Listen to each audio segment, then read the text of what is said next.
I suppose I should have developed an inferiority complex once. I was...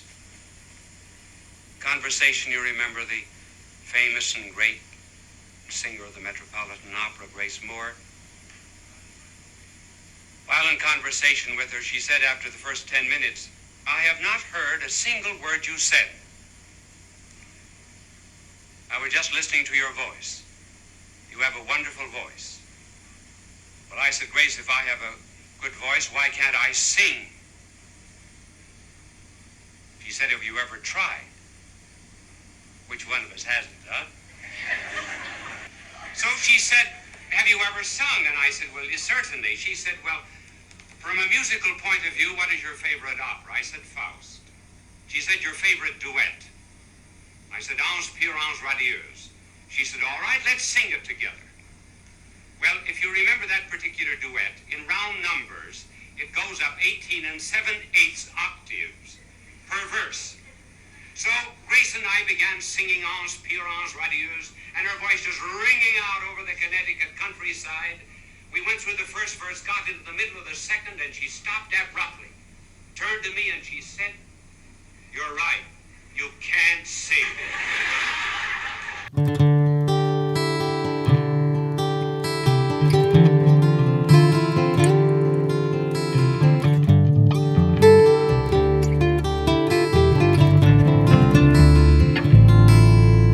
Travel along, Catholic pilgrims, for 1 year as we learn from Venerable Fulton Sheen, one of the greatest Catholic teachers in modern times. Join me, Amy Thomas, once a week for a short reading out of Bishop Sheen's book, Way to Inner Peace. Hello, Catholic pilgrims. Welcome to week 35. When I was younger, like late youth years into my early teenage years, I would sometimes watch Cinderella, and I would get in my head that I needed to be more like her. I wanted to be kind and gentle and humble, and was kind of a tomboy. I liked to play in the creek with my friends, and I loved playing baseball. And I just felt like I wasn't, gentle and kind like her, but I also was kind of a spitfire. And even at a young age, I had a pretty prideful attitude. I never wanted to be wrong. I couldn't concede to anything. And so when I would watch Cinderella, I would be in awe of her. And I'm like, oh, I need to be more like her. And so I would try my hardest. And it would last for like a day. And I know that I'm one of those people that struggles with pride mightily. It's something that I've always struggled with. And so this week's reading, which is on self-inflation, is one that kind of punched me in the gut. When I first started reading it this week, trying to prepare myself for the podcast, I kind of got into this self-pity mode where I was like, oh man, this is me and I'll never be any better. And, just all this woe's me kind of talk. And I had to go to God in prayer about a lot of it and just ask him, what am I supposed to say? What wisdom can I get out of this and not at the same time have a pity party? So this week, we are, like I said, reading about self-inflation, and our 3 key points are humility, humility, and humility. Number 35, self-inflation. One of the celebrated portrait artists of the world once said that he never knew a person to sit for a portrait who did not constantly talk about himself. This may be explained psychologically as a desire to impress the artist with his greatness, in order that the artist might translate it onto the canvas. But it is more likely that the habit of egotism was already so deeply encrusted that self-praise was rather automatic. It showed itself in the Pullman car as well as in the studio. Rich men, perhaps more than others, are the greatest boasters, though it may be unconscious. Confusing having with being, they think that since they possess material greatness, therefore they must necessarily be great. Such proud people are much more subject to worry and anxiety than those who are not proud, for every little trial registers very sharply through their morbidly sensitive skin. Nothing has so much contributed to egotism, pride, conceit, swell-headedness, and braggadocio as the assumption that an inferiority complex is always wrong. If the failure to assert oneself, to push others aside in seeking first places at table, is the mark of a psychic disease, then satanic pride is on the throne. Deprecation of the efforts of others, the swaggering playing out of a dream and an illusion, and excessive tenderness about any personal insults, and a callousness toward the feeling of others become the daily behavior pattern. The egotist, standing alone in his self-imagined greatness, lives in a world of lie, because the truth about himself would puncture his self-inflation. Pride rightly has been called the source of all other evils. As the great poet put it, "Fling away ambition, by that sin fell the angels. How can man then, the image of his maker, expect to win by it?" Shakespeare, Henry VIII. A word hardly ever mentioned in modern speech is humility, or the virtue which regulates a person's undue estimation of himself. Humility is not underestimating oneself, such as a talented singer denying that he can sing. Humility is truth, or seeing ourselves as we really are, not as we think we are, not as the public believe us to be, or as our press notices describe us. If the candle compares itself with the lightning bug, it boasts of the greater light. But if it compares itself with the sun, it sees itself but as a feeble ray. As the artist must judge his painting by the sitter, as the die maker must judge his coin by the model, so we must judge ourselves by our Maker and all that he intended us to be. The humble are not cast down by the censures or the slights of others. If they have unconsciously given occasion for them, they amend their faults. If they deserve them not, they treat them as trifles. Humility also prevents putting an extravagant value on distinctions and honors. Praise will generally make the humble person uncomfortable because he knows that whatever talents he has are gifts from God. He receives praise as the window receives light, not as the battery receives a current. The humble may be great, but if they possess that virtue, they hire no press agents, they blow no trumpets, they affect no mannerisms, they unfold no banners, they court no adulation. But while aiding and enlightening others, they long to be like the angels who, while ministering to others, are themselves unseen. Humility is the pathway to knowledge. No scientist would ever learn the secrets of the atom if, in his conceit, he told the atom what he thought it ought to be. Knowledge comes only with humility before the object which can bring us truth. In like manner, many minds today will not accept revelation or faith, because their pride has blocked the inflow of new knowledge. Only docile minds can receive new truth. Pride makes a person insoluble and therefore prevents his entering into amalgamation with others. Humility, on the contrary, because of its basic receptivity to the good of others, makes it possible to receive the joys of union with God. That is why our divine Lord suggested that university professors will have to become children to enter the kingdom of heaven. They must admit, like children, that God knows more than they do. Man, Bishop Sheen throws words in here that are so hard for me to say sometimes. Amalgamation. Amalgamation. I had to practice that before I did the podcast. I have words that I really struggled to say. And last year when I was reading Sister Faustina's diary, man, she threw in some words that were just tongue twisters for me, and she used them over and over again, and man, it was a real struggle. So today was braggadocio and amalgamation, two words that we don't really use anymore, so I had to actually practice them, which was humbling to say the least. So there's two parts today in our readings that I really want to go over, and then I'll give some thoughts and reflections. So the first one is on page 125, up at the top. He says, Nothing has so much contributed to egotism, pride, conceit, swell-headedness, and braggadocio as the assumption that an inferiority complex is always wrong. So he talked about inferiority complexes a couple of weeks ago, and he talked about how it would be better if we actually called an inferiority complex a superiority complex, because it's not a lack of thinking about oneself. It's actually constantly thinking about oneself and always wanting to push yourself ahead in front of others.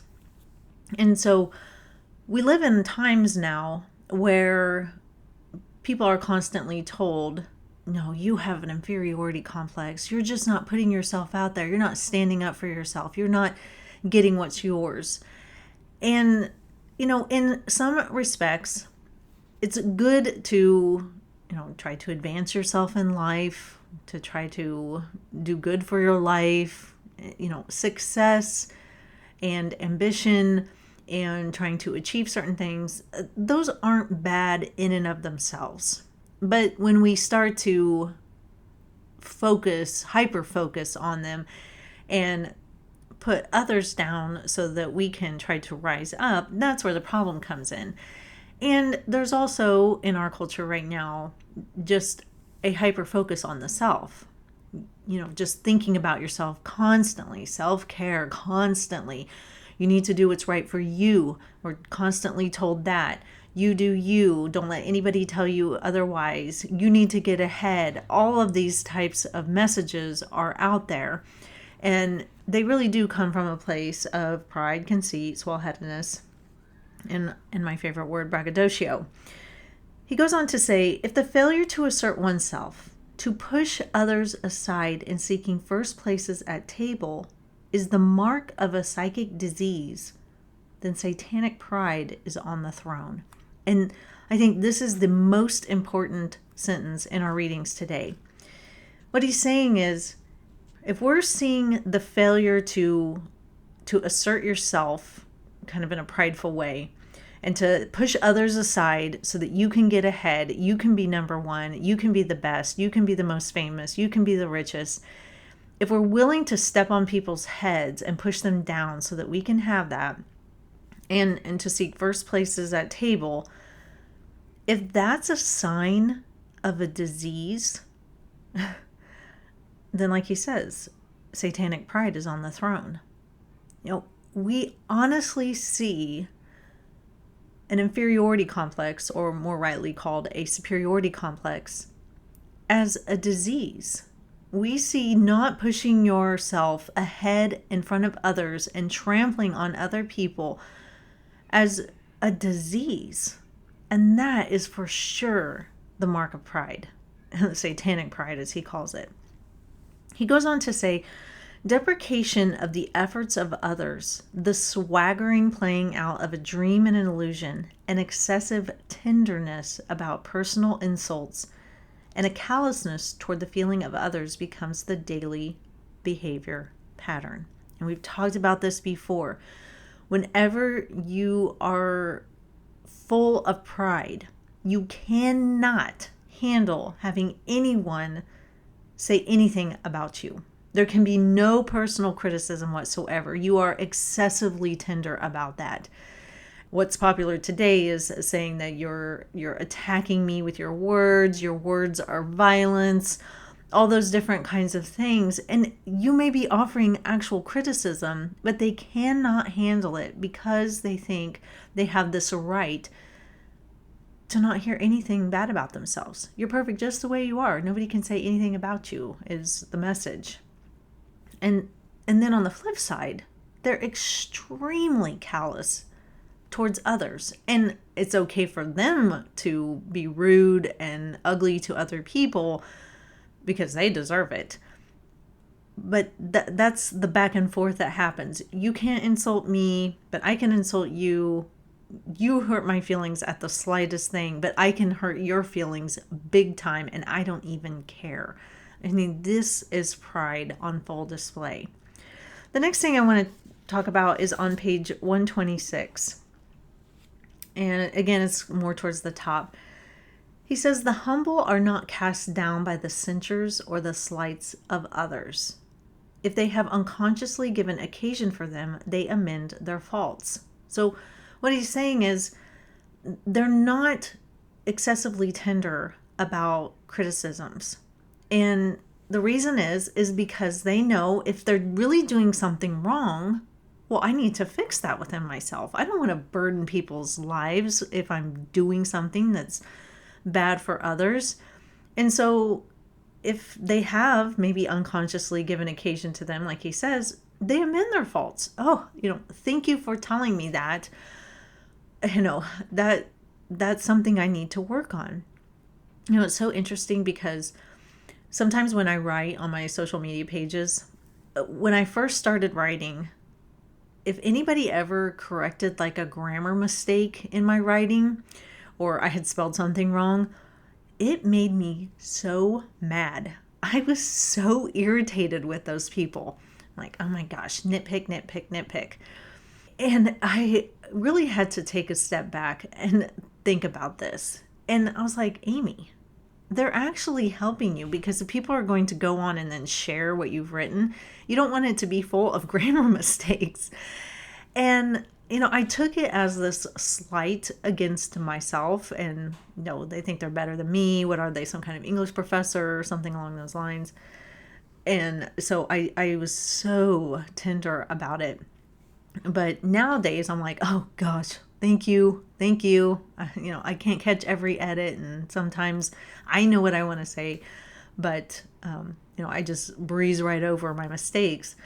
And so now today I'm way more calm about it, because I've thought about it and I prayed about it. I'm like, man, this is a real problem with me, not with them. I shouldn't be getting mad when people are trying to help me out.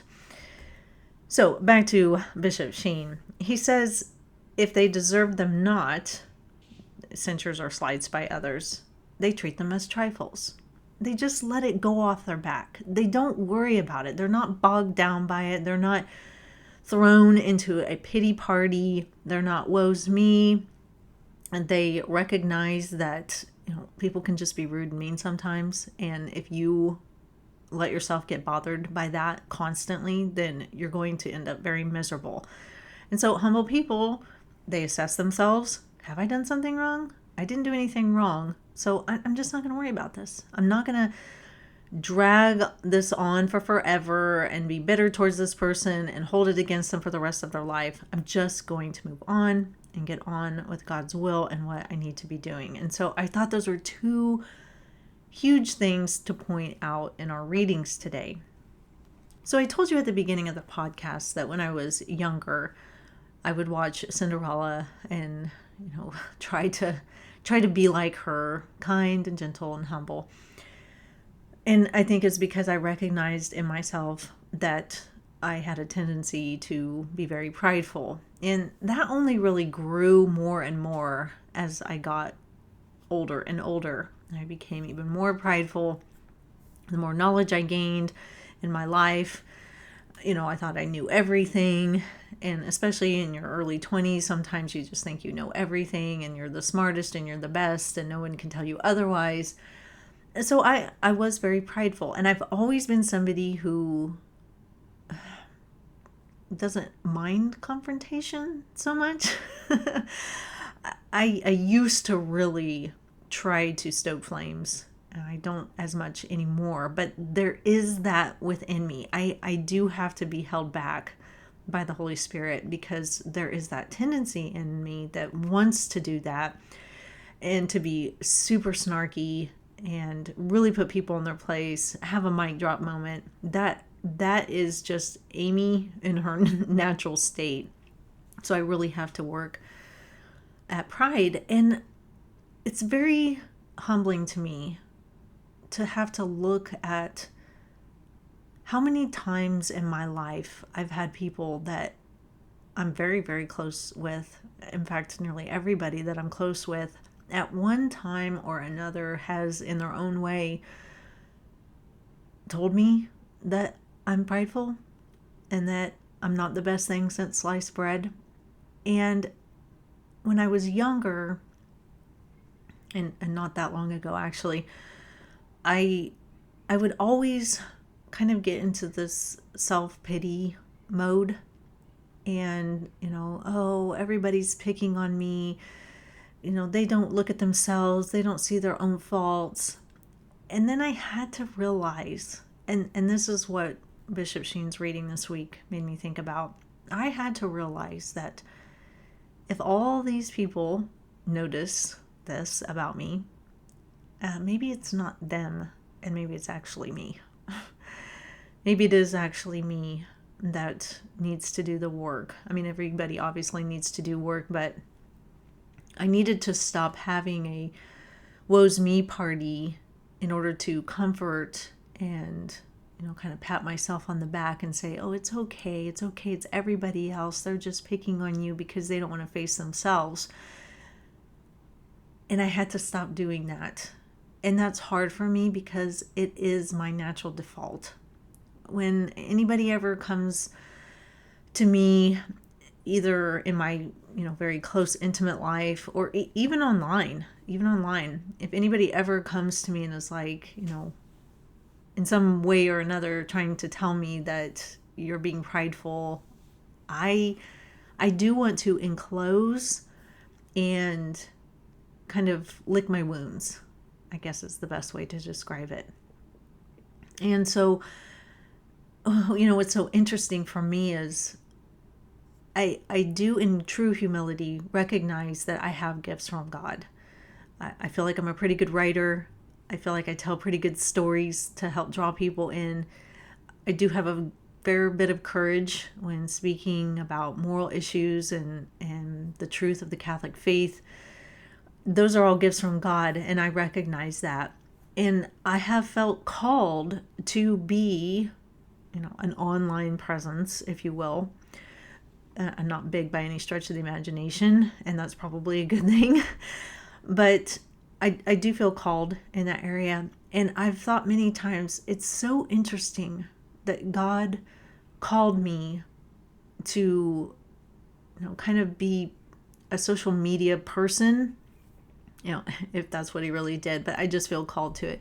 But to be a social media person, because the temptation to stroke my ego is so great to look at, how many likes do I have? How many times has this been shared? How many followers have I gained? All those things can really put me up on a pedestal. And I really have to depend on God. And that's probably why, he called me to do something like this, evangelizing in my own way with my own talents and gifts. He didn't call me to the contemplative prayer life, which you think he would if I'm a prideful person, but no, he put me in a place where the temptation, to go down the prideful path is very great. And I recognize that very much. I do.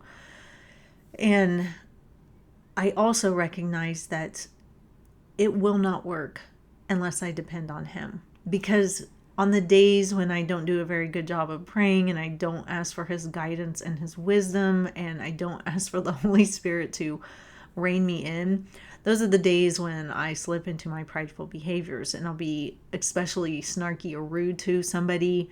I have no patience for people. I want to have definite mic drop moments. I want to put people in their place.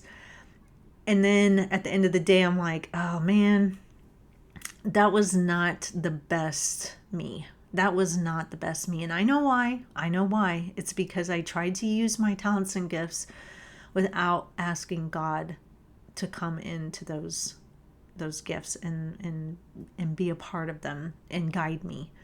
And so I think that God called me into this area because I have to recognize my dependence on him, because it won't work without him. And, back when I was younger and I wanted to be like Cinderella, I wanted to do it all on my own will. I wanted to be humble, all on my own will. And in my youthful ignorance, I just didn't understand that you just can't do that. I needed God. I need God to help me in those areas.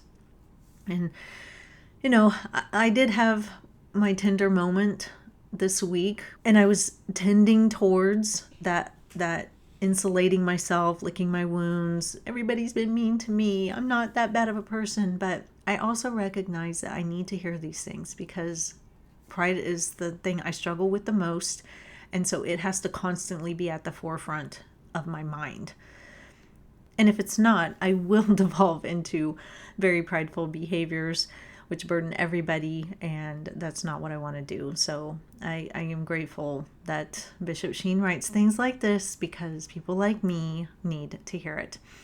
So, whatever it is that you struggle with, whatever your gifts and your talents are, no matter what, just make sure that you're always inviting God into the struggles and the victories.